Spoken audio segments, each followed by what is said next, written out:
వారికి వందనాలు చెల్లిస్తూ చేరవచ్చిన మీ అందరికీ వందనాలు. బహుశా నేను మీ మధ్యలోకి రావడం ఇది third time. First time Sunday school పరిచర్యలో దేవుడు ఇక్కడ వాడుకున్నాడు.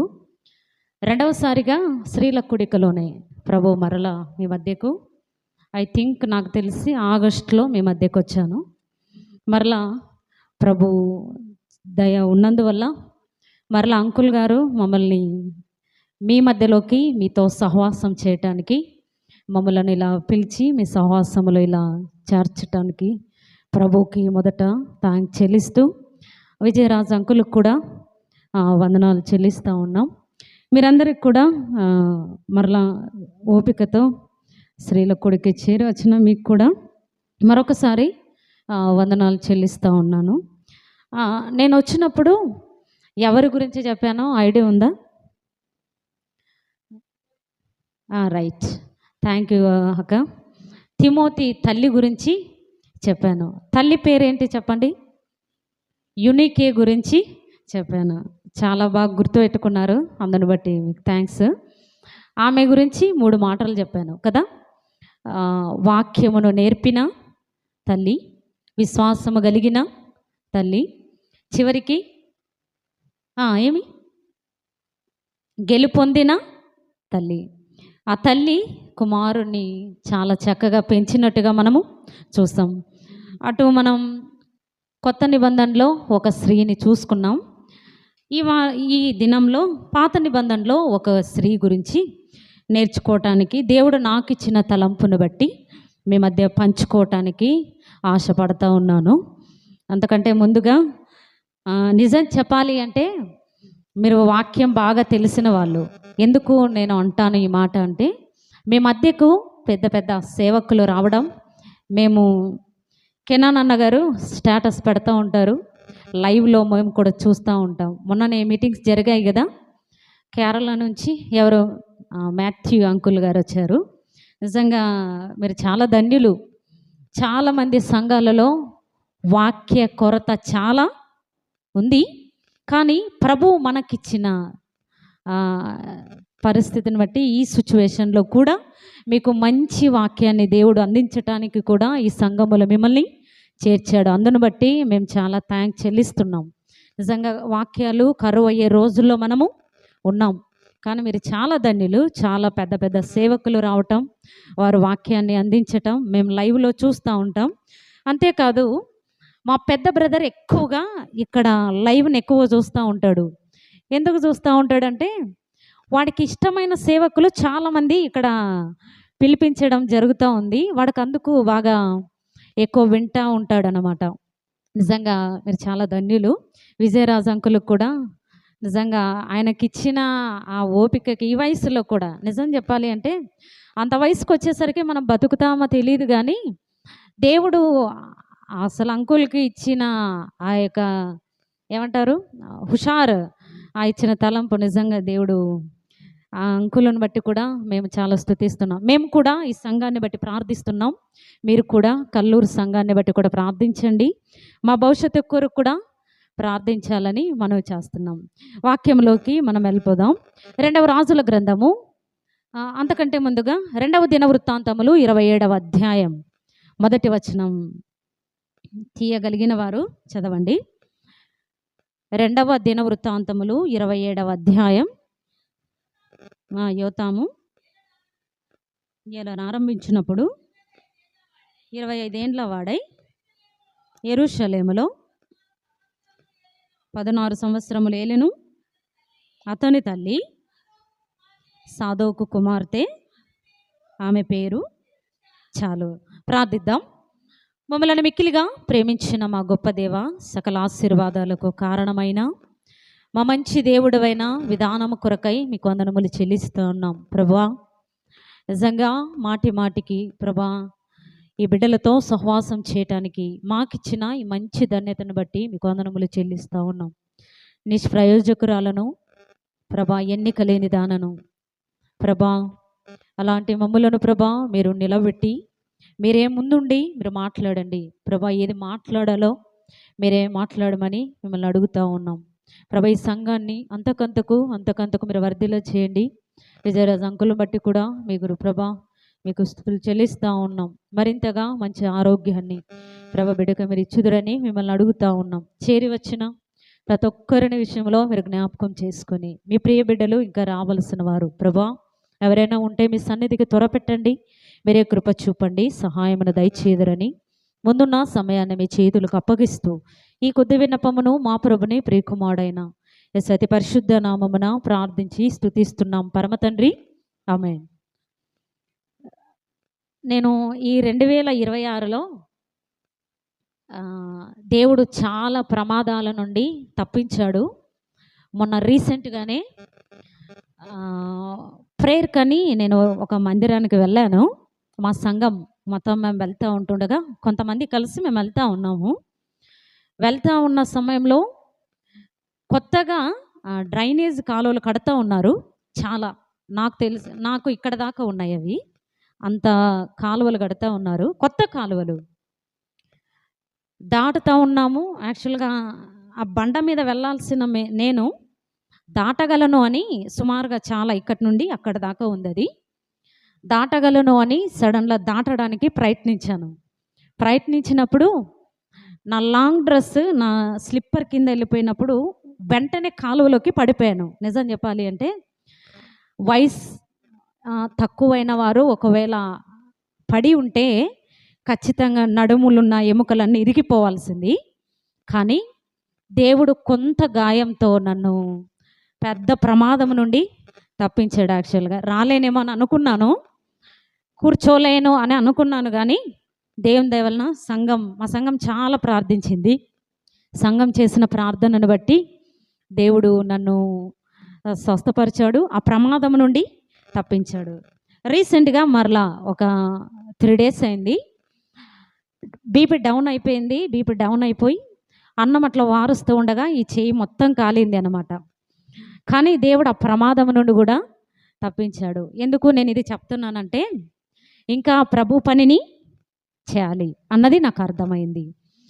నేను నిజం చెప్పాలి అంటే మీ దగ్గరికి రావటానికంటే ముందుగా నేను ఇదే ప్రార్థించాను, ప్రభా ఇలా ఇంట్లో ఉండడం వలన కొన్ని ఆలోచనలు వస్తూ ఉంటాయి, ఎక్కడైనా నీ పని చేయడానికి మరలా నేను వెళ్ళటానికి ప్రయత్నము చేస్తాను, నాకు ఇవ్వండి ప్రభు అని జస్ట్ ప్రార్థించాను, అంతే.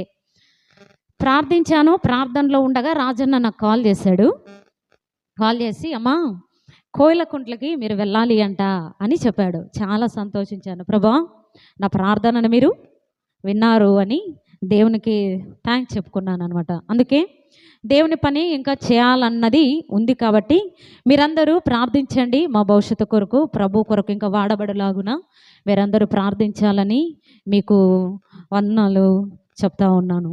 రైట్, మనం చదువుకున్న ఈ వాక్య భాగంలో ఒక స్త్రీ పేరుంది, చెప్పగలరా? ఏం పేరు? ఎరూషా. రైట్, మీరు విని ఉండొచ్చు అని నేను అనుకుంటున్నాను. ఈమె గురించి నేను 3 మాటల్లో జస్ట్ అలా చెప్పి నేను వర్తమానాన్ని ముగిస్తాను. 3 మాటలు ఆమెను గురించిన ఆమె జీవితం ఎలాంటిది, ఆమె ఎక్కడి నుండి ఆమె స్థానం ఎక్కడికి వెళ్ళిపోయింది అన్నది నేను చెప్పి నేను ముగిస్తాను. ఈమె యాక్చువల్గా ఏ స్త్రీ అయినా, ఏ ఆడపిల్ల అయినా 3 జీవితాలలో ఖచ్చితంగా కలిగి ఉంటుంది.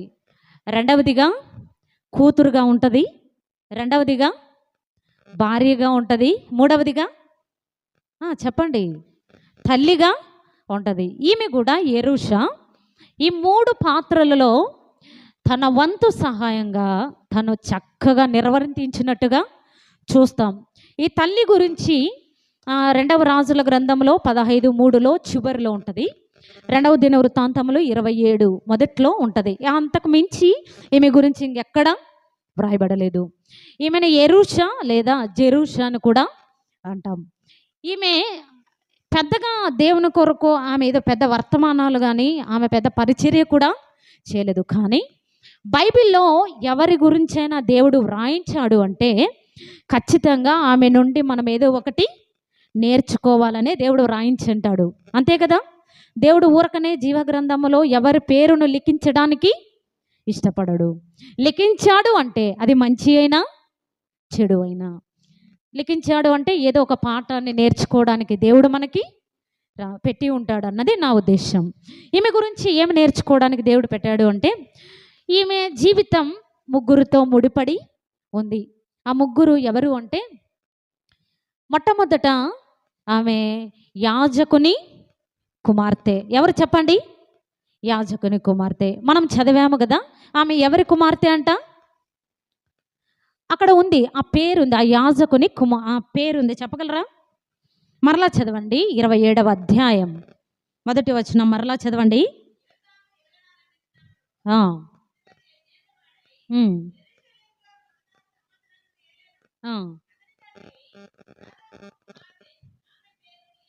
చాలు.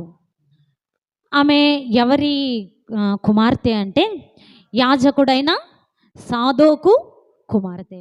ఈ సాదోకు ఎవరు అంటే యాజకుడు. ఇతడు యాజకుడుగా ఎవరి కాలములో ఉన్నాడు అంటే, దావీదు రాజు కాలములో ఒక యాజకుడుగా ఇతను పని చేస్తా ఉన్నాడు. యాజకుని కుమార్తెగా ఈమె ఎలా ఉంది అంటే, తండ్రి ఎలా చేశాడో కుమార్తె కూడా తన జీవితాన్ని ఎలానే కొనసాగించినట్టుగా మనము చూస్తాం. యాజకుడు అంటే ఎవరు చెప్పగలరా? హెబ్రీ రాసిన పత్రిక 5వ అధ్యాయం మొదటి వచనం చదవగలరా?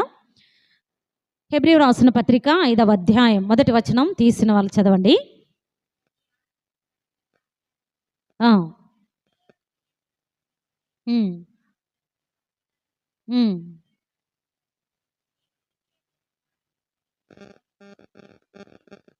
చాలు. యాజకుడు అంటే ఎవరు చెప్పండి?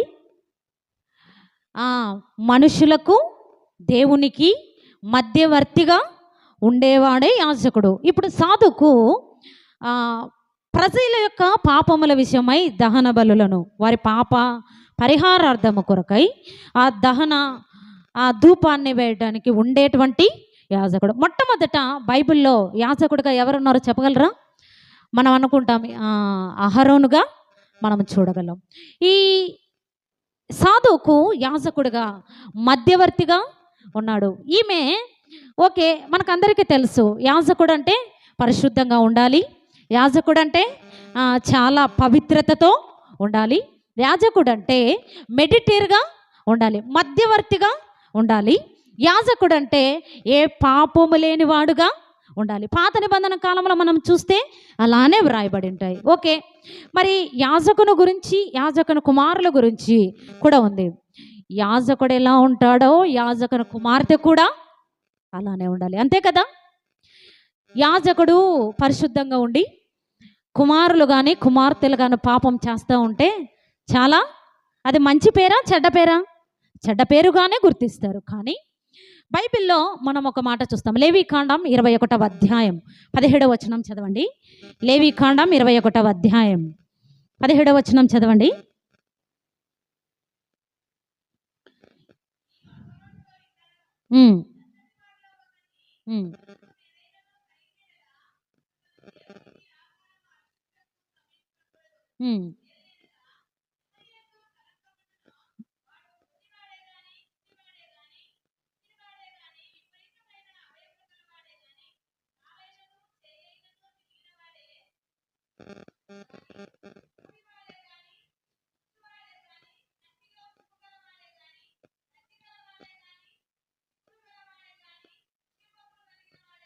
సమీపింపకూడదు అంటే యాజకుడు అంటే ఎలా ఉండాలి? ఏ లోపము లేకుండా ఉండాలి అన్నది. ఇప్పుడు ఈ సాధువుకు ఏ లోపము లేని వాడగా యాజకుడుగా నియమించబడ్డాడు. యాజకుడు పరిశుద్ధంగా ఉండాలి, ఏ లోపము లేకుండా ఉండాలి అని చెప్పాం. మరి యాజకుని కుమార్తె గురించి కూడా దేవుడు వ్రాయించలేదా? వ్రాయించాడు. లేవీకాండం 21వ అధ్యాయం 9వ వచనం ఒకసారి చదవండి. లేవీకాండం 21వ అధ్యాయం.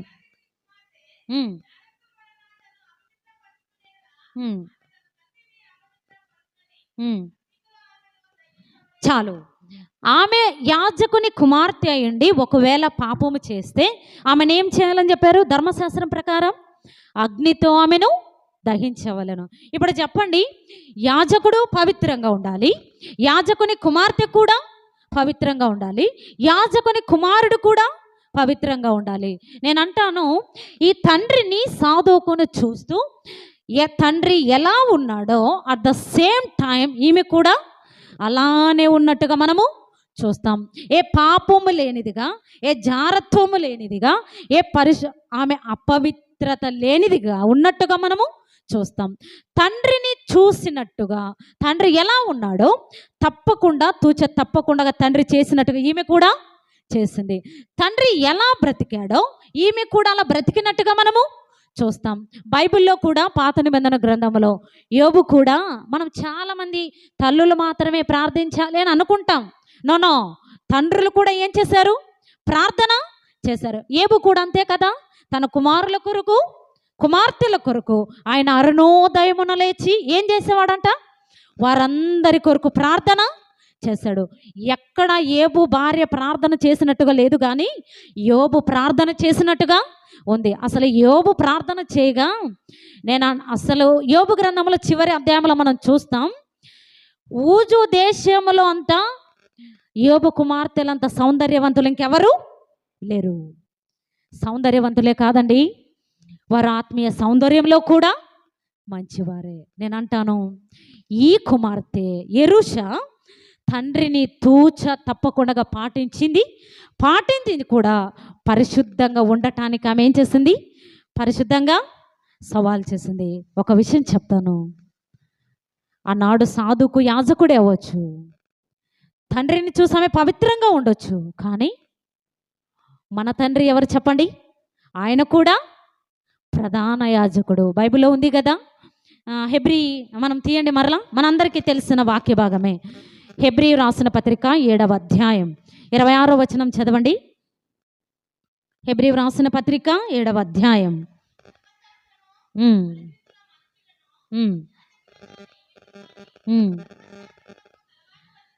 హెబ్రీ రాసిన పత్రిక 7వ అధ్యాయము 26వ వచనం. సారీ.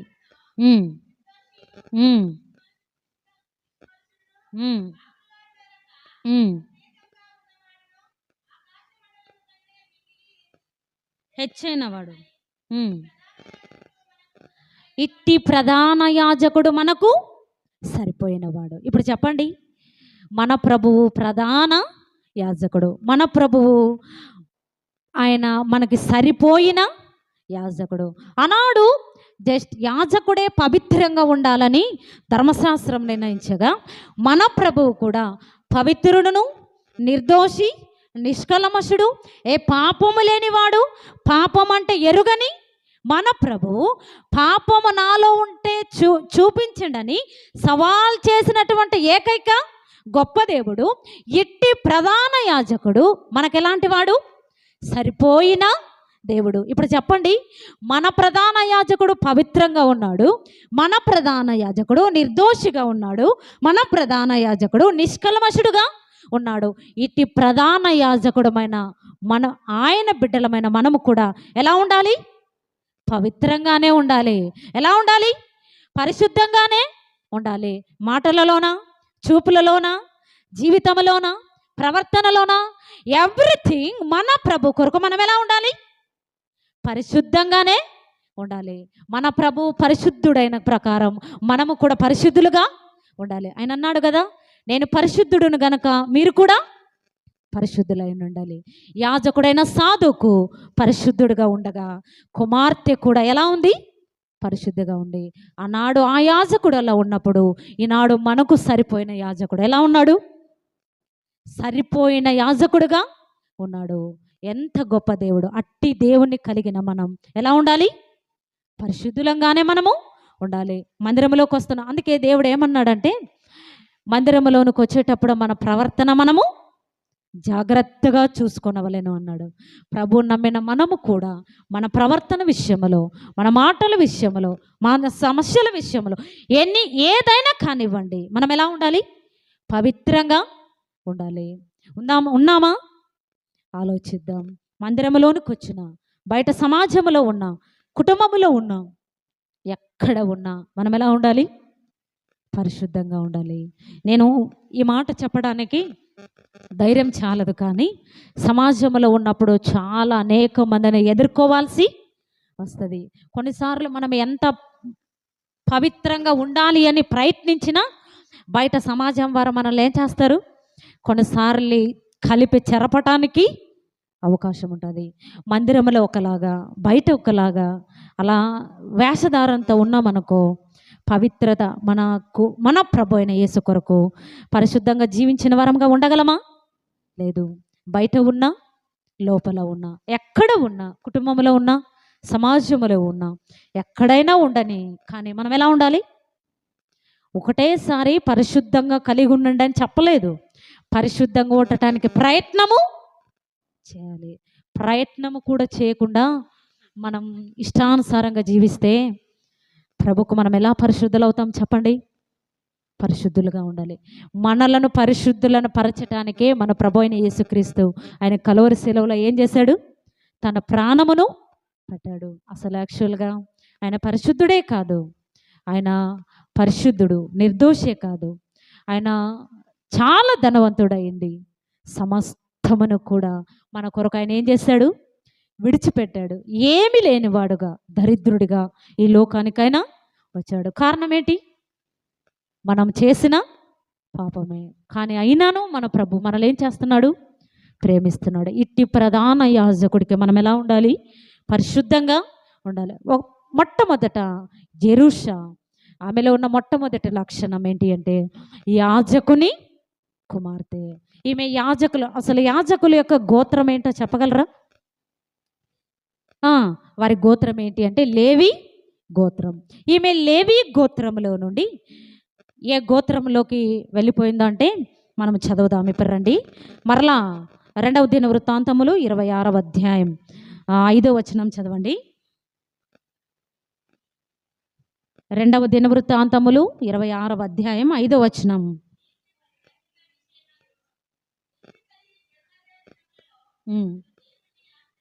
ఓకే,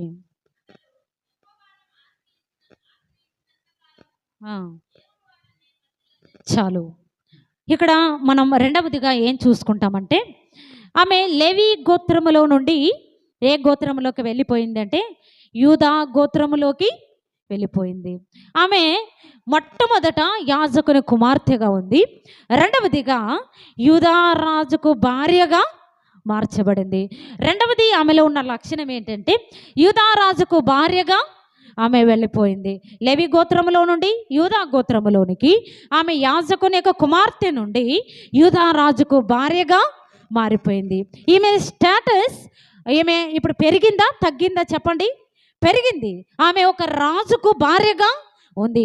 52 సంవత్సరాలు యూదా రాజ్యాన్ని పరిపాలించిన ఒక రాజుకు భార్యగా మారిపోయింది. ఆ రాజు ఎవరో కాదు, ఉజ్జియా. ఎవరు చెప్పండి? ఉజ్జియా. ఈమె ఉజ్జియా రాజుకు భార్యగా మార్చబడింది. అసలు ఈ ఉజ్జియా రాజు చాలా ఆశీర్వదించబడ్డాడు. ఎంత ఆశీర్వదించబడ్డాడు అంటే యెహోవాను ఆశ్రయించినంత కాలం అతను ఏమయ్యాడంట? అంతకంతకు ఎలా మారిపోయాడు? వర్ధిల్లాడు అని బైబిల్ గ్రంథంలో ఉంది. నిజంగా దేవుణ్ణి ఆశ్రయించిన ఈ రాజు, దేవుణ్ణి వెన్నంటి ఉన్న ఈ రాజు, యూదా దేశాన్ని ఒక గొప్పగా పరిపాలించిన ఈ రాజు, ఇలాంటి రాజుకు ఒక యాజకుని కుమార్తె ఎలా మారిపోయింది? భార్యగా మారిపోయింది. అసలు ఈమె అనుకోయింటదా నేను ఒక రాజుకు భార్య అవుతానని? అనుకోయింటదా? అనుకోలేదు. ఈమె ఉన్న జీవితాన్ని బట్టి, ఈమె నడిచిన ప్రవర్తనను బట్టి దేవుడు ఆమెని ఎవరికి భార్యగా ఇచ్చాడు? ఒక యూదా రాజుకు భార్యగా ఇచ్చాడు. లేవి గోత్రములో నుండి యూదా గోత్రములోనికి ఆమె వెడలిపోయింది. మరొక స్త్రీ కూడా మనం చూస్తాం. ఆమె ఎవరు అంటే ఇక్కడ రివర్స్ మారిపోయింది. ఏంటి అంటే ఈమె లేవి గోత్రములో నుండి యూదా గోత్రములోకి వెళ్ళిపోతే ఒక స్త్రీ యూదా గోత్రములో నుండి లేవి గోత్రానికి వెడలిపోయింది. ఆమె ఎవరు అంటే యెహోషేబా. ఆమె యెహోషేబా చాలా మంచి రాణిగా మనము చూస్తాం. ఒక యాజకుని కుమార్తెగా మనము చూస్తాం. ఒక రాజు కుమార్తె యాజకునికి భార్యగా మారినట్టుగా మనం చూస్తాం. ఈమె ఏ గోత్రం అండి? లేవి గోత్రం. ఏ గోత్రములోకి వెళ్ళిపోయింది? యూదా గోత్రములోకి వెళ్ళిపోయింది. యెహోషేబది ఏ గోత్రం? మొదట యూదా గోత్రం. యూదా గోత్రంలో నుండి ఏ గోత్రంలోకి వెళ్ళిపోయింది?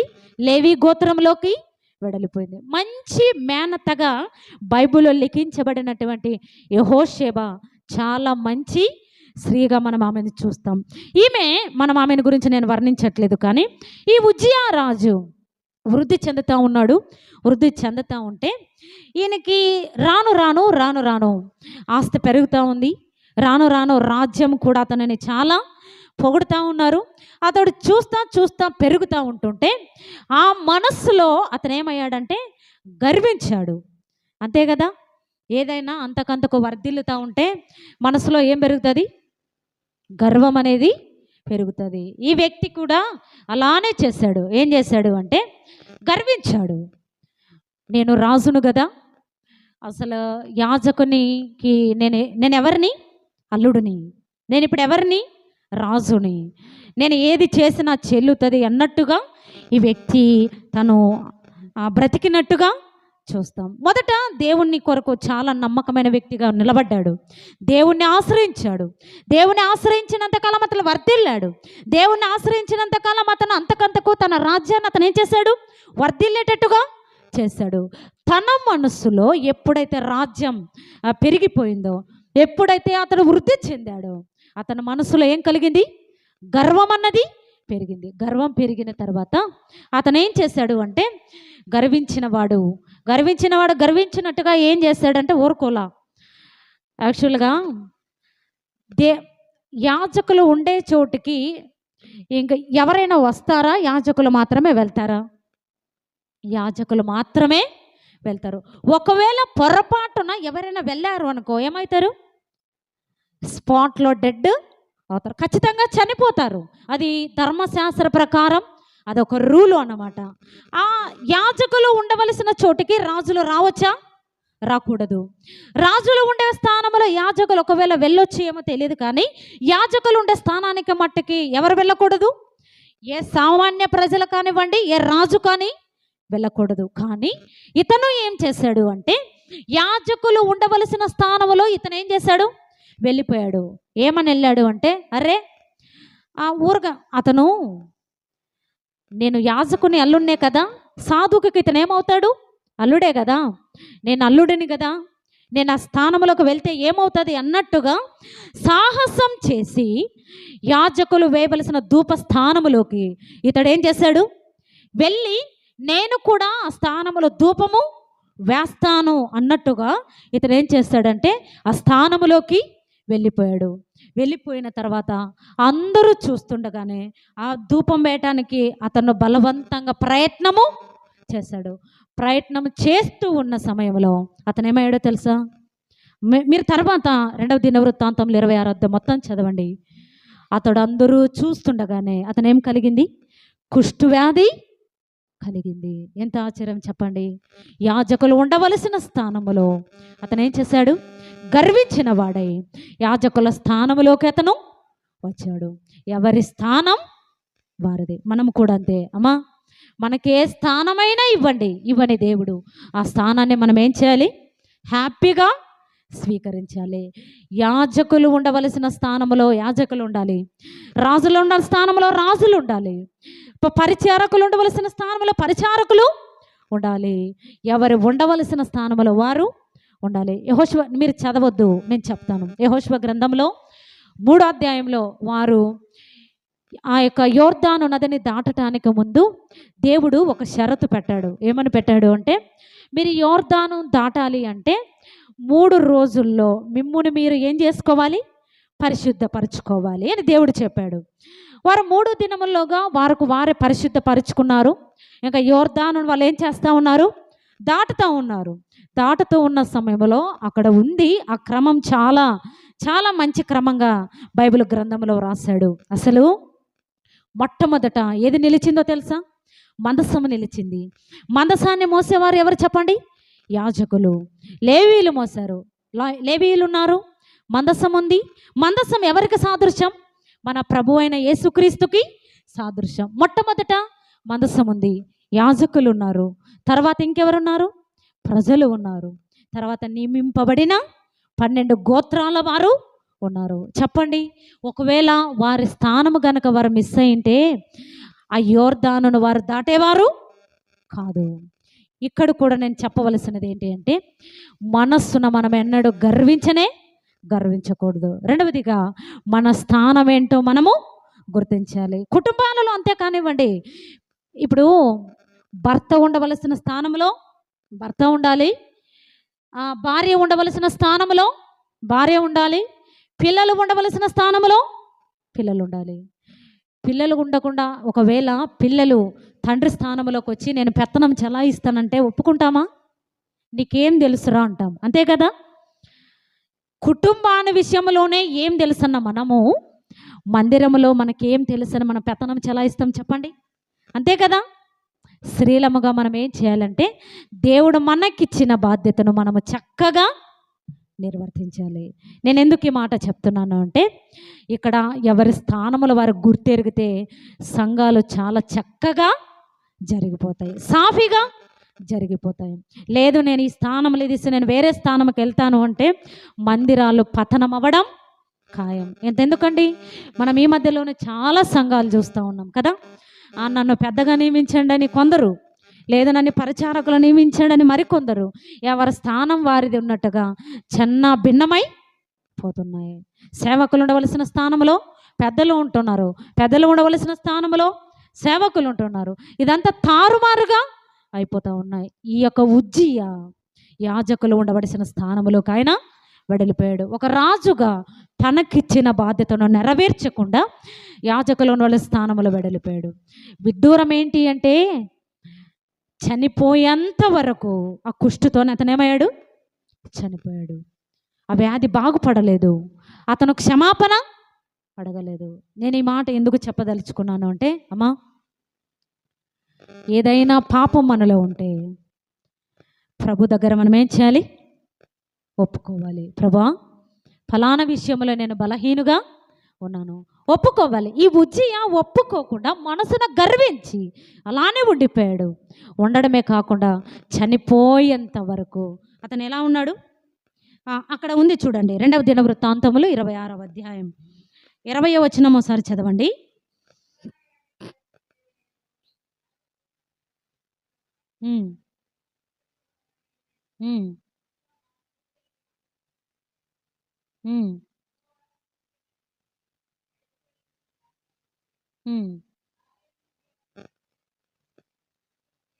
చాలు, మరణ దినము వరకు అతను ఎలా ఉన్నాడు? కుష్ఠరోగుగానే ఉండిపోయాడు. నేను అనుకుంటాను బహుశా క్షమాపణ అడగలేదేమో. నిజంగా ప్రభు దగ్గర మనం ఏదైనా చేసినప్పటికీ క్షమించటానికి సిద్ధ మనసు కలిగిన మన ప్రభు అయిన యేసుక్రీస్తు దగ్గర మనం ఏం చేయాలి? మన పాపాన్ని, మన బలహీనతను మనం ఏం చేయాలి? ఒప్పుకోవాలి. ఈమె అంతెందుకండి, కుటుంబంలో ఎవరో చేసిన పాపానికి కుటుంబం మొత్తం ఆ పర్యవస్థానాన్ని అనుభవించట్లేదా? ఖచ్చితంగా అనుభవిస్తాం. అట్ ద సేమ్ టైం ఇతను కూడా, నేను అనుకుంటాను ఇతడు ఆ చేసిన పాపాన్ని బట్టి ఆ భార్య ఎంత రోధించిందో తెలీదు, ఎంత ఆ భర్త కొరకు వేధించిందో తెలీదు, ఎంత విజ్ఞాపన చేసిందో తెలీదు. ప్రభు దగ్గర ఇలా వేడుకొనిందేమో, ప్రభా నా భర్త తెలిసో తెలియక ఆ ఉండవలసిన స్థానానికి ఆయన వెళ్ళిపోయాడు, కానీ నా కుమారునైనా మీరు ఏం చేయండి? వాడుకోండి. దయచేసి తండ్రి వలె నా కుమారుణ్ణి చేయకండి అని ఒకవేళ తల్లి వేడుకునిందేమో. అందుకే అసలు బైబిల్ గ్రంథంలో ఈ జెరూషా యొక్క కుమారుడు యూదా రాజ్యాన్ని పరిపాలించటానికి దేవుడు తన కుమారుణ్ణి ఎన్నుకున్నాడు. భర్తను ఎన్నుకున్నాడు కానీ దానిని దుర్వినియోగము చేసుకున్నాడు. కానీ కుమారుడు ఆ స్థానాన్ని దుర్వినియోగం చేసుకున్నవాడు కాదు, తన స్థానాన్ని చక్కగా నిర్వర్తించిన వాడుగా మనం చూస్తాం.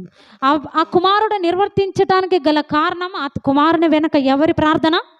తల్లి చేసిన ప్రార్థన. దీని అంతటికి నేను ఒక్కటే చెప్పగలను, అమ్మా మీ కుమారులు బాగుపడాలి అన్నా, మీ కుమార్తెలు కూడా బాగుపడాలి అన్నా ఎవరి చేతిలో ఉంది? తల్లిదండ్రుల చేతిలో. తండ్రి కంటే ఎక్కువ బాధ్యత ఎవరి చేతిలో ఉంది? తల్లి చేతిలో ఉందని నేను చెప్తాను. ఎందుకు నేను చెప్తాను ఈ మాట అంటే, ప్రార్థించడానికి ఎక్కువగా ఎవరు ఇష్టపడతారు చెప్పండి? తల్లిని ఇష్టపడుతుంది, అవునా కాదా చెప్పండి? తండ్రి మహా అంటే ఎంత చేయగలడు? చాలా తక్కువగా చేయగలడు. కానీ తల్లి అనుకునింది అనుకో గంటల తరబడైన ప్రార్థన చేయగలదు. అందుకే నేను అంటాను, మీ కుమారుల కొరకు మీరు ఏం చేయండి? ప్రార్థించండి. తిమోతి నేనేమో చెప్పాను కదా, అతను అంతగా ఎదగటానికి కారణం ఎవరి ప్రార్థన? తన తల్లి అయిన యునేకే ప్రార్థన. ఎంత మంచి తల్లి! అంతేకాదు మోషేకు కూడా అంతగా ఎదగటానికి అసలు యొకేబేదే ఎంత మంచి తల్లి అంటే, మోషే ఒక నాయకుడిగా, అహరోను ఒక ప్రధాన యాజకుడిగా, మిరియాము ఒక ప్రవక్తినిగా, ఈ ముగ్గురు స్థానాలు దేవుడు అంత మంచి స్థానములు వీరిని ఉంచారు అంటే ఎవరి ప్రార్థన? తల్లి ప్రార్థన. ఎక్కువగా మనం చూస్తాం, యొకేబేదే ఎక్కువగా ఆ ప్రస్తావన, ఆ క్యారెక్టర్లో మనము చూస్తాం. అందుకే మీరు కూడా, ఈమె మొట్టమొదట మొట్టమొదట ఎవరి కుమార్తె? ఈమె యాజకుని కుమార్తె. రెండవదిగా యూదారాజు భార్య అయిన యెరూషా. యూదారాజు తన భార్య ఎవరు చెప్పండి? ఉజ్జియాకు భార్య అయిన జెరూషా. మూడవదిగా ఈమె ఎవరికి తల్లిగా మారింది అంటే యోతాముకు తల్లిగా మారింది. జెరూషా యొక్క కుమారుని పేరేంటి? యోతాము. తండ్రి ఏ గోత్రం వాడైతే కుమారుడు కూడా అదే గోత్రమే, కాదంటారా? అదే గోత్రమే కదా.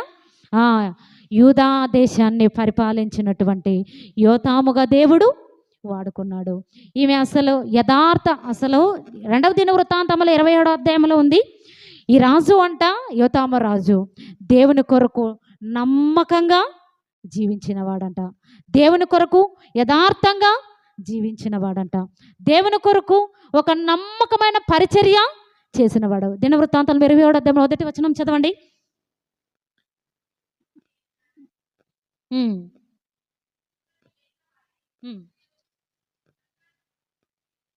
ఎన్ని సంవత్సరాలు?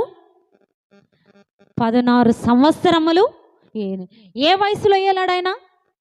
25 వయసులో, 25 ఏండ్ల వయసులో ఆ యూదా రాజ్యాన్ని యోతాము ఏం చేశాడు? ఏలాడు. అమ్మా, అంత చిన్న వయసులో ఇతను ఏమయ్యాడు? దేశాన్ని పరిపాలించటానికి దేవుడు ఎన్నుకున్నాడు. నేను అంటాను, 30 ఏండ్లు వచ్చినా కుమారులైనా కుమార్తెలైనా దేవుని కొరకు ఒక చిన్న వాక్యాన్ని చెప్పేవారు చాలా కనుమరుగై పోయారు. చూడండి, సండే స్కూల్లో నేర్చుకున్న వాక్యాలే తప్ప ఇంకా పెద్దగా అయిన తర్వాత అవలంబించరు, వాటిని నేర్చుకోవడానికి కూడా ఇష్టపడరు, నామోషిగా ఫీల్ అవుతారు. ఇప్పుడున్న పిల్లలు మరీ నామోషిగా ఫీల్ అవుతారు. ఈమె ఎవరికి అప్పగించిందంటే నేను అనుకుంటాను దేవునికి అప్పగించింది. ఎవరికి పడితే వారిని అప్పగించలేదు. ఈ విషయంలో నేను కరాఖండితంగా చెప్తాను, అమ్మా, మీ విషయంలో మీరుగా మీ కుటుంబాలలో మీ పిల్లలను ఎవరికి అప్పగించండి? దేవునికి అప్పగించండి, దైవ సేవకులకు అప్పగించండి. నేను ఇది ధైర్యంగా చెప్పగలను. నేను ఎందుకు ఈ మాట చెప్తున్నాను అంటే, నా తల్లి, నేను జస్ట్ ఆమెను ఏమీ చూడలేదు, ఆమె చేసిన ప్రార్థన, ఆమె నడిచిన ప్రవర్తన. మా అమ్మ, నేను ఇలా ఉన్నాను, కనీసం నేను గట్టిగా అయినా మాట్లాడగలను, కానీ నా తల్లి గట్టిగా మాట్లాడడానికి కూడా ఇష్టపడదు. నా తల్లి చేసిన ప్రార్థనను బట్టి ఈరోజు నలుగురుముగా దేవుడు సండే స్కూల్ పరిచర్యలో కానివ్వండి, ఎక్కడైనా కానివ్వండి, అసలు దేవుడు చాలా చోట్ల దేవుడు వాడుకుంటున్నాడు, నిలబెట్టుకుంటున్నాడు. దీనంతటికి కారణం ఎవరి ప్రార్థన? తల్లి ప్రార్థనే. ఇక్కడ కూర్చున్న తల్లులు, మీకు నేను నమస్కరించి ఒక్క మాట చెప్తున్నాను, ఈ పాడు లోకములో మన పిల్లలని ఎవరు పడితే వారికి అప్పగించకండి. ఎక్కడైనా లోకములో నిలబడతా ఉన్నారా? వారి కొరకు ప్రార్థన చేయండి. అమ్మా, సమాజం బాగోలేవు, సమాజం విడ్డూరమైన పరిస్థితుల్లో ఉన్నాయి. ఈమె దేవుని కొరకు అప్పగించింది. దేవుని కొరకు అప్పగించడమే కాదు, దేవుడు ఆ వ్యక్తిని చాలా బలంగా వాడుకున్నట్టుగా మనము చూస్తాం. 16 ఏండ్లు ఆ వ్యక్తి ఏం చేశాడు? యూదా రాజ్యాన్ని ఏకధాటిగా పరిపాలించాడు. ఎంత మంచి రాజు చెప్పండి. ఈ తల్లి ఎవరి చేతికి అప్పగించింది? దేవుని చేతికి అప్పగించింది. అమ్మా, నీ కుమారుని కుమార్తెను ఎవరికి అప్పగిస్తా ఉన్నావు? నువ్వు ఒకవేళ సమాజంలో నిలబడినప్పుడు ఏం కాదులే అన్నట్టుగా వదిలేస్తున్నావా? ఇప్పుడు వదిలేసావనుకో, తర్వాత వాడు ఏమై కూర్చుంటాడు? మేకై కూర్చుంటాడు. నిన్ను తన్నడానికి కూడా సిద్ధపడతాడు. ఇప్పుడు ఎంతమంది లేరు చెప్పండి? వృద్ధులైన తల్లిదండ్రులను అనాథాశ్రమంలో చేర్పించి విచ్చలవిడిగా వాళ్ళ భార్య పిల్లలతో కుటుంబాలలో జీవించేవారు లేరా? చాలామంది ఉన్నారు. వృద్ధులైన వారిని చూడడానికి చాలామంది నామోషిగా ఫీల్ అవుతున్నారు. దీనంతటి కారణం నువ్వు పెంచవలసినప్పుడు పెంచింటే ఆ కుమారుడికి తల్లి ప్రేమేంటో తెలిసేది. దేవుడు ఖచ్చితంగా ఆ కుమారుని నడవవలసిన త్రోవలో నడిపించేవాడు. అందుకే ఒక మాట ఉంది సామెతల్లో, బాలుడు నడవలసిన త్రోవను మనకు నేర్పించండి, పెద్దయ్యాక ఆ త్రోవ నుండి తొలగిపోడు. నేర్పిస్తున్నామా? ఇప్పుడు నేర్పించటానికి చాలా సిగ్గుపడతా ఉన్నాం. నేను అంటాను, అమ్మా సండే స్కూల్లో ఉన్నప్పుడే మీ పిల్లల్ని ఏం చేయండి, నేర్పించండి. సండే స్కూల్కి పంపండి. చిన్న పిల్లలండి, నేను చాలా ఆశ్చర్యం, ఈ మాటను చెప్పడానికి కూడా సిగ్గేస్తూ ఉంది. చిన్న పిల్లలు నేను స్కూల్లో బ్లాక్ టీచింగ్కి వెళ్ళేటప్పుడు వెళ్తూ ఉన్నాను. వెళ్ళిన తర్వాత నేను 8th class 7th class 6th class పిల్లలకు వెళ్తూ ఉన్నప్పుడు 6th క్లాస్ పిల్లోడండి, నేను చాలా ఆశ్చర్యం. ఈ మాట చెప్పవచ్చో చెప్పలేదో నాకు తెలియదు, కానీ చెప్పాలి అని అనిపించింది. ఆ పిల్లోడు 6th క్లాస్ పిల్లోడు నా దగ్గరకు వచ్చాడు. వచ్చి, టీచర్ నేను ఒక విషయం అడుగుతా మిమ్మల్ని, మీరు చెప్తారా అన్నాడు. ఎందుకు చెప్పను, అడుగురా నాన్న అన్నాను. ఆ పిల్లోడు హాస్టల్లో ఉంటాడు. నా హాస్టల్ కూడా ఆ పిల్లోడి హాస్టల్ పక్కనే అన్నమాట. అందుకే ఎక్కువ మాట్లాడడానికి ఇష్టపడతా ఉంటాడు. ఆ పిల్లోడు ఒక మాట అన్నాడు, టీచర్ మీలాగా ఇట్లా ముచ్చుగా కానీ మీలాగా దేవుడు అని ఇలా ఉంటే ఎట్లా టీచర్? ఈ వయసులోనే మనం ఎంజాయ్ చేయాలి. అంతేకాదు ఇంకొకటి టీచర్, ఆడపిల్లలు పెద్ద అవుతారు కదా టీచర్, పెద్ద అయ్యాక వెంటనే వారికి ఏం చేయాలి, పెళ్లి చేయాలి టీచర్ అని చెప్తున్నాడు. నాకు అసలు చాలా ఆశ్చర్యం వేసింది. ఈ పిల్లోడికి పెళ్లి చేయాలని ఎట్లా ఆలోచన వచ్చింది? ఎందుకురా నువ్వు ఇదంతా చెప్తున్నావని నేను ఆ పిల్లోని దగ్గర పిలిచి అడిగితే వాడు ఏం చెప్పాడు తెలుసా? టీచర్ నాకు ఒక చెల్లి ఉంది, ఆ అమ్మాయిని పెద్ద అయిన వెంటనే చదివియము, వెంటనే పెళ్ళి చేసేస్తాం. ఇప్పుడు చెప్పండి, వాడి క్లాస్ ఎంత? 6th class. వాడి మాటలు పెద్దవాళ్ళ మాటలు. ఇప్పుడు చెప్పండి, అప్పటికి ఇప్పటికీ ఈ లోకం మారిందా మారలేదా? మారింది, చాలా మారుతూ ఉంది.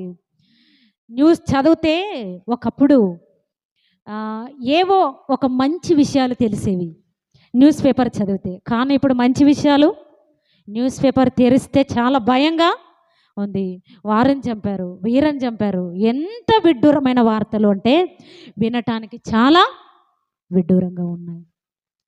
అంతేందుకు, మొన్ననే మేమున్న ఏరియాలో అసలు ఆ పిల్లోడిని మేము ఎప్పుడు చూస్తూ ఉంటాం. ఆ పిల్లోడు వంశీ, ఆ పిల్లోడి పేరు. ఒక పిల్లోడు ఆ పెద్దలు కూర్చున్న అందరి దగ్గర ఏదో జస్ట్ అలా అన్నాడు అంతే. ఏమన్నాడు అంటే, ఒరే నువ్వు ప్రేమించిన పిల్లోడిని నేను ప్రేమిస్తున్నాను రా అమ్మాయిని అన్నాడు అంతే. ఇంక ఏమీ అనలేదు ఆ పిల్లోడు. నిజంగా చెప్పనా, ఆ మాట అన్నందుకు వాడు గొంతు కోసేసి వెళ్ళిపోయాడు. రీసెంట్గా అండి, 1 వీక్ కూడా కాలేదు. ఎంత విడ్డూరం అంటే పట్టుమని 22 ఏళ్ళు లేవు ఆ పిల్లోడికి. ఆ పిల్లోడు గొంతు కోసేసి వెళ్ళిపోయాడు. ఇప్పుడు చెప్పండి, ఆ గొంతు కోసిన వాడికి అమ్మా నాన్న లేరు, తల్లిదండ్రులు లేకపోతే అలా బజారు పిల్లలాగా పెరగడానికి అవకాశము ఉంది. అమ్మా మీరు కూడా మీ పిల్లలను జాగ్రత్తగా పెంచండి. సమాజం ఇప్పుడు ఎక్కడో పాపం లేదు, చేతిలోనే 24 hours అండి. పిల్లలు చిన్న ఎల్కేజీ పిల్లలు ఇప్పుడు ఏం చేస్తున్నారు తెలుసా? మనకు తెలియవు, మొబైల్స్లో. అవునా కదా? ఆ పిల్లలకి అన్నీ తెలిసిపోతున్నాయి. నేను అంటాను, దీనికి కూడా అలవాటు చేయకండి.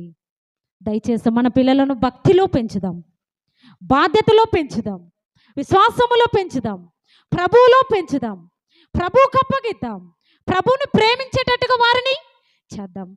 ఎప్పుడైతే నువ్వు ప్రేమను చూపించడం తక్కువ చేస్తావో వాడికి ఏ ప్రేమకు అలవాటు పడతాడు? బయట ప్రేమకు అలవాటు పడతాడు. అమ్మా సాధ్యమైనంత మట్టుకు మీ ప్రేమను పంచండి, సాధ్యమైనంత మట్టుకు వారిని దగ్గర చేరదీయండి, సాధ్యమైనంత మట్టుకు వారిని ప్రేమగా పలకరించడానికి ఇష్టపడండి, వారితో సహవాసం చేయటానికి ఇష్టపడండి. ఎప్పుడైతే నేను ఈ విషయం అడుగుతున్నాను, మీరు ధైర్యంగా చెప్పండి, కుటుంబ ప్రార్థనలు మన లైఫ్లో ఉన్నాయా? ఉంటే ప్రభువుకు స్తోత్రం, లేకపోతే ప్రారంభించండి. అప్పుడైనా మన పిల్లలు ఎక్కడ కూర్చుంటారు? కుటుంబ ప్రార్థనలో కూర్చుంటారు. అక్కడైనా సమయం దొరుకుతుంది వాక్యం చదవడానికి, పాటలు పాడడానికి, సహవాసం చేయటానికి, ప్రభువు గురించి నేర్చుకోవటానికి అక్కడ ఖచ్చితంగా సమయము దొరుకుతుంది. అమ్మ, నేర్పిస్తున్నామా? ఇట్లాంటి మాటలు విని విని విని విని ఎట్టయిపోయామంటే మనం టూకీగా అయిపోయాం, క్యాజువల్గా తీసుకుంటున్నాం. అవునా కాదా చెప్పండి? దైవ సేవకులు చెప్తా అంటారులే, ఏదోలే, ఇంకా మనకు అది అలవాటు అయిపోయింది. వాళ్ళు చెప్తుంటారు, మనం నేను అంటాను, ఇప్పుడు నిర్లక్ష్యం చేస్తే తర్వాత రాబోయే తరానికి నీ కుమార్తెను కానీ నీ కుమారుని కానీ మంచివాడిగా కానీ చెడ్డవాడిగా కానీ నువ్వు ఎట్లా అప్పగిస్తావో అది నీ చేతిలో ఉంది. నువ్వు ఎలా అప్పగిస్తున్నావు ఆలోచిద్దామమ్మా. సండే స్కూల్కి పంపండి. మేము సండే స్కూల్ నుండే నాకు ఇప్పుడు గుర్తు, మా అమ్మ సండే స్కూల్కి వెళ్ళకపోతే అన్నం పెట్టేది కాదు. నిజం, నాకు చాలా ఇప్పుడు అనిపిస్తుంది. నేను హాస్టల్లో ఉన్నప్పుడు 12 years నేను హాస్టల్లో, ఇంటర్ నుండి పీజీ వరకు నేను ఒకే హాస్టల్లో ఉన్నాను. యాక్చువల్గా అట్లా ఎవరు ఉండరేమో, అదొక పెద్ద చరిత్ర. అవునా కదా చెప్పండి? ఇంటర్ నుండి డిగ్రీ, డిగ్రీ నుండి పీజీ, ఆ పీజీ నుండి బిఎడ్ అదే హాస్టల్లో. చూడని యవనస్తుల ఆలోచనలు ఏవి లేవు, అన్ని ఆలోచనలు. పిల్లలు ఒక్కొక్కరు ఒక్కొక్క రకం. నాకు అనిపిస్తుంది అట్లాంటి వాళ్ళ మధ్యలో కూడా దేవుడు పవిత్రంగా ఉండటానికి దేవుడు ఎన్నుకున్నాడు. నేను ఎందుకు ఈ మాట చెప్తున్నాను అంటే, యోతాముని ఎన్నుకున్న దేవుడు ఖచ్చితంగా మన పిల్లలను కూడా దేవుడు ఎన్నుకుంటాడు. ఎన్నుకోవాలి అంటే మనం ఎలా ఉండాలి? ఫస్ట్ మనం నేర్పాలి. అర్థమైందా? నీవే పరిశుద్ధంగా ఉండకుండా, నీవే మాదిరిగా ఉండకుండా జస్ట్ ఏదోలే పిల్లలు జీవిస్తారులే ఏదో. నేను అంటాను, అమ్మా, ఆ పిల్లలేం వస్తువు కాదు, అంతే కదా? ఆ పిల్లలేమి ఎక్కడో పాడేసిన ఏమంటారు చెత్త కుప్పలలో కాదు, దేవుని చేత సృష్టించబడిన ఒక విలువైన పాత్రలు వాళ్ళు. అదే పాత్రను దేవుని కొరకు మీరు ఏం చేయండి? నమ్మకంగా అందించండి, మాదిరి కలిగి జీవించండి. మీరు మాదిరి కలిగి జీవిస్తే ఖచ్చితంగా దేవుడు మీ కుమారులను మీ కుమార్తెలను ఎన్నుకుంటాడు. చివరికి ఒక మాట చెప్పి ముగిస్తాను.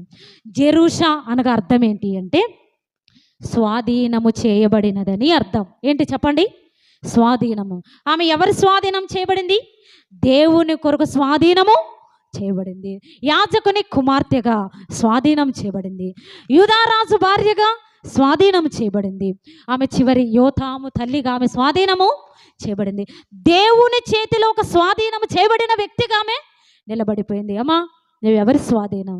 మనుషుల స్వాధీనమా? దేవుని స్వాధీనమా? దేవుని స్వాధీనం అయితే దేవునికి స్తోత్రం. ఒకవేళ మనుషులు చెప్పినట్టుగా మనం చేస్తున్నామా? ఆలోచిద్దాం. అసలు నిజం చెప్పాలి అంటే ఇంట్లో మాట అంటే మాట ఎవరి మాట ఉంటుంది చెప్పండి? మనదే. అవునా కదా చెప్పండి? అందుకే నేనేమంటాను అంటే అదే మాట ఏందో దేవుని మాట వినటానికి ప్రయత్నము చేయండి. దేవుని మాటలను ఆశమాషగా తీసుకోవద్దండి. నిజంగా మా నాన్న ఇప్పుడు నా నేర్చుకున్నది ఏంటి అంటే, మా నాన్న పాటలు చాలా బాగుపడతాడు, సింగర్ ఆయన. ఏవైనా రానప్పుడు నాన్నని అడుగుతూ ఉంటాను, నాన్న ఈ వచనం రావట్లేదు, ఇది ఎట్లా అంటే, మనం ఆటోమేటిక్గా దేవుని స్వాధీనంలో ఉంటే ఆటోమేటిక్గా దేవుడు నేర్పిస్తాడు రా అనేవాడు. నాకు అనిపించేది, మనం ఎవరు స్వాధీనంలో ఉండాలి? దేవుని చేతిలో మనము ఉండాలి. అమ్మా, దేవుని చేతిలో ఉందాం. దేవుని సొత్తుగా మీరు మీ వారు కాదు, మీరు విలువ పెట్టి కొనబడిన వారు. మీరు మీ సొత్తు కాదు, మీరు దేవుని సొత్తు. సొత్తు అంటే మన భాషలో ఇంకొక పదం వాడతాం, ఏం చెప్పండి? బంగారం. అవునా కదా చెప్పండి? బంగారాన్ని ఎట్టబడితే అట్ట వాడేస్తామా చెప్పండి? ఏం చేస్తాం? భద్రంగా బీరువాలో దాచిపెడతాం. అది నా సొత్తు అని అంటాం. నేను అంటాను, బంగారు కంటే విలువైన సొత్తుగా దేవుడు మనల్ని ఏం చేశాడు? సృష్టించాడు. మరి ఈ సొత్తుని ఎట్లా పడితే అట్లా వాడేస్తే దేవుడు ఊరుకుంటాడా? నో. నీ పిల్లలను కూడా నువ్వు ఎట్లా పడితే అట్లా ఉంటారులే అంటే దేవుడు ఊరుకుంటాడా? అమ్మా, నిర్లక్ష్యం చేయొద్దండి. మీ పిల్లలు ఎక్కడైనా నిలబడ్డారా? వారిని తీసుకుండండి. సమాజంలో పిల్లలతో అన్యులతో సహవాసం చేస్తున్నారా? వారి కొరకు ప్రార్థన చేయండి. వారిని ఎట్టకేలకు ప్రభు చేతికి మీరు ఏం చేయండి? అప్పగించండి. కీర్తనలో 100వ అధ్యాయంలో ఉంటుంది కదా, మనం ఆయన మేపు గొర్రెలం, మనం ఆయన వారం. మనం ఎవరి వారం? ఆయన వారం. ఆయన వారం అయినప్పుడు ఆయన మాట వినాలా వద్దా? వినాలి. మనము ఆయనకు సమర్పించబడిన వారం. ఆయన మన ప్రధాన యాజకుడు గనుక మనము కూడా ప్రధాన యాజకు బిడ్డలమైన మనం ఎలా ఉండాలి? పరిశుద్ధంగానే ఉండాలి. మోషే కూడా ఎలా ఉన్నాడు చెప్పండి? దేవుని సొత్తుగా మార్చబడ్డాడు. అంతేకాదు చాలామంది దేవుని సొత్తుగా మార్చబడినట్టుగా మనము చూస్తాం. మీ కుమారులనైనా మీ కుమార్తెలనైనా ఎవరి సొత్తుగా చేయండి? ప్రభు సొత్తుగానే చూద్దాం. అంతేకాని వీరెందులే విడ్డూరమైన వారులేని విడ్డూరంగా పిల్లల్ని చూడకండి. దేవుడు ఆనాడు మనల్ని ఎలా సృష్టించి విలువైన వారంగా చేశాడో మన పిల్లలను కూడా మనం అలానే చూస్తాం. కాదని నేను అనట్లేదు. ఎవరైనా మీ పిల్లలు బాగోలేదు అని అన్నారనుకో, మనసు ఎంత హట్ అవుతాం చెప్పండి? హట్ అవుతామా? హట్టుగామా? చాలా హట్ అవుతాం. కానీ విచ్చలవిడిగా మనం బతుకుతూ ఉంటే మన తండ్రి హట్టుగాడ చెప్పండి? హట్ అవుతాడు. అమ్మా మంచిగా బ్రతుకుదాం. దేవుని కొరకు మనం ఏం చేద్దాం? సొత్తుగా మార్చబడదాం. ఒక మాట చెప్తాను. లేవి అనగా అర్థం ఏంటి అంటే హత్తుకొనుట. ఏం చెప్పండి? హత్తుకొనుట. యూదా అనగా అర్థం ఏంటి? స్తుతించుట అని అర్థం. ఇప్పుడు చెప్పండి, జెరూష చిన్నతనములోనే ఎవరిని హత్తుకునింది? దేవుని హత్తుకునింది. లేవి గోత్రంలో ఉంది కదా, లేవి గోత్రంలో ఉన్నప్పుడే దేవుని హత్తుకునింది. హత్తుకొని అదే గోత్రంలో నుండి ఏ గోత్రంలోకి వచ్చింది? యూదా గోత్రంలోకి వచ్చింది. యూదానుగా స్తుతి. ఆమె ఆ గోత్రములోకి వచ్చినా కూడా ఆమె దేవుణ్ణి మరవలేదు. ఆమె స్తుతిస్తూనే ఉంది. ఎంత ఆశ్చర్యం చెప్పండి? హత్తుకున్న జీవితంలో నుండి ప్రభువును స్తుతించేటువంటి గోత్రములోకి వెడలిపోయింది. అమ్మా మనం ఏ గోత్రమైనా కానివ్వండి, దేవుడు మనల్ని ఏం చేస్తాడు? హత్తుకుంటాడు. హత్తుకున్న మనల్ని ఏం చేస్తాడు? స్తుతించేటట్టుగా చేస్తాడు. నయోమి రూతు గురించి మనకు అందరికీ తెలుసు. ఓర్ప ఏం చేసింది? ముద్దు పెట్టుకొని వెడలిపోయింది. కానీ రూతు ఏం చేసింది? అక్కడ ఉంది, హత్తుకొని ఉంది. అమ్మా భర్తను నమ్మకండి, భార్యను నమ్మకండి. దేవుడు అందుకే ఒక మాట అంటాడు కదా, మనుషులను నమ్ముట కంటే యెహోవాను ఆశ్రయించు. అమ్మా దేవుని హత్తుకుందాం. రూతు అసలు అత్తను హత్తుకొని ఆమె ఏం చేసిందంటే లైఫ్లో అసలు చరిత్ర గ్రంథంలోనే ఆమె పేరు లిఖించబడింది. మరి మనము హత్తుకొని ప్రభువును స్తుతిస్తే మన పేరు జీవ గ్రంథములో లిఖించబడదా? ఖచ్చితంగా దేవుడు లిఖిస్తాడు. అమ్మా ప్రభు కొరకు నమ్మకంగా జీవిద్దాం, హత్తుకొనే జీవిద్దాం, హత్తుకొనే జీవితం. అసలు ఒక వ్యక్తి దేవుణ్ణి నమ్మివేసిన ఒక వ్యక్తి ఉన్నాడు. ఎవరు చెప్పండి? యూదా ఇస్కరియోతు. అతను ఏం చేశాడు? దేవుని హత్తుకున్నాడా? అమ్మివేశాడా? ఆయన కూడా ముద్దు పెట్టుకున్నాడు. అర్థమైందా? ముద్దు ఎప్పటికైనా ఎడబాటును కలిగిస్తుంది. జాగ్రత్త సుమి. అర్థమైందా? ఓర్పనేమో ముద్దు పెట్టుకొని వెడలిపోయింది. ఈ యొక్క యూదా కూడా ముద్దు పెట్టుకొని ప్రభువుని ఏం చేశాడు? అప్పగించాడు. కానీ హత్తుకొని జీవించిన వారి జీవితాలు చాలా బ్రహ్మాండంగా ఉన్నాయి. బైబిల్ జీవితం. అమ్మా ప్రభుని హత్తుకుందాం, ప్రభు కొరకు పరిచర్య చేద్దాం, ప్రభులో కొనసాగదాం, ప్రభువుని స్తుతించేటువంటి బిడ్డలముగా ఉందాం. అలా ఉండకుండా ఇష్టానుసారంగా జీవించి నేను దేవుని హత్తుకుంటానంటే దేవుడు ఎన్నటికీ ఒప్పుకోడు. ప్రభు నీ కొరకు నా కొరకు హత్తుకొని ఉండటానికి ఆయన ఏం చేశాడు? కలువరి సిలువలో మరణాన్ని పొందాడు. అమ్మా నువ్వు చేసిన నేను చేసిన పాపాన్ని బట్టి ఆ కలువరి శిలలో ఎవ్వరూ చేయలేని త్యాగాన్ని ఆయన ఏం చేశాడు? మన కొరకు ప్రాణ త్యాగాన్ని చేశాడు. ప్రాణ త్యాగమే కాదు, ఆయన మరలా నిన్ను నన్ను పిలుస్తూ ఉన్నాడు, మన కొరకు విజ్ఞాపన చేస్తూ ఉన్నాడు. చేరి వద్దాం. నేను పాపము ఒప్పుకోనని చెప్పను, కానీ ఒక్క విషయం చెప్పగలను. ప్రభు దగ్గర మనము ఎలా ఉండాలి? హత్తుకునే వారముగా ఉండాలి. ప్రభు దగ్గరకు రండి, ప్రభును ప్రేమించండి, ప్రభు సన్నిధిని ప్రేమించండి, ప్రభు కొరకు నమ్మకంగా జీవించండి. ఈ కొద్ది వాక్యాన్ని దేవుడు దీవించి ఆశీర్వదించును గాక. Thank you.